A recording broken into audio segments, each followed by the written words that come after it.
Hi, this is Coach Terrence, and you're watching another episode of Next Level Living with Coach Terrence on the nextlevelliving.show.com. And I'm still here in Vegas with my wife. We're about to take off and go back to the Windy City of Chicago. But while I was here, I'm still basking in this great conference that we had with my video talk this weekend.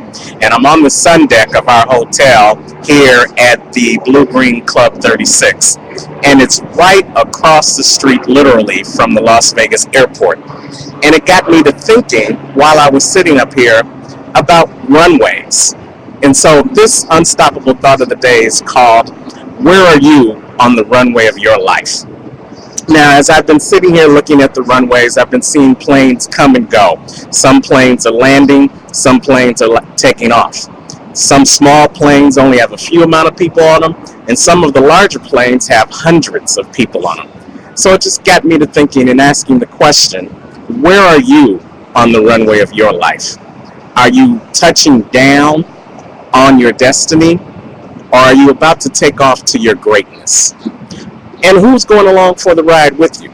Do you have the right people on your plane as you take off on that runway? If you got the wrong people with you when you take off, then that's probably going to determine whether or not your business, your life, your ministry, whether it's going to fail or whether it's going to be a success. So I want you to make sure that you have the right people on the plane with you, number one. And then number two, there's two runways here at the Las Vegas airport.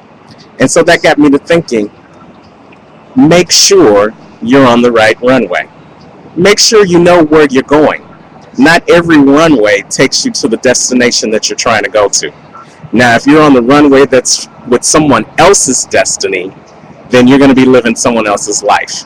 And I always ask my clients, do you want to live life or do you want to let life live you?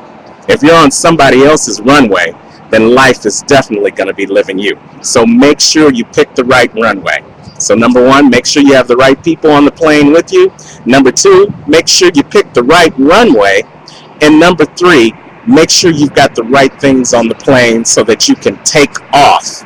Some of these planes don't take off. Sometimes they have malfunctions because they didn't do all the things ahead of time to take off properly. Do you have your plan together? Do you have the right people in place? Do you know how long it's going to take to reach your success or to reach your greatness? Do you have the proper fuel, being the proper people and the proper plan and the proper techniques to do what it is you need to do? If not, then you're not going to get off the ground and you're not going to soar to your greatness. So in closing, I just want you to think about those unstoppable thoughts. Do you have what it takes to take off? Are you on the proper runway? Do you have the proper people with you? And do you have everything you need to get that plane off the ground so that you can soar to your greatness? This is Terrence Leftridge, the Unstoppable Coach, live from Las Vegas, across the street from the Las Vegas airport, looking at my runway to greatness and looking at yours too. And as I like to always say, never settle for less when you can be unstoppable. Take care, family.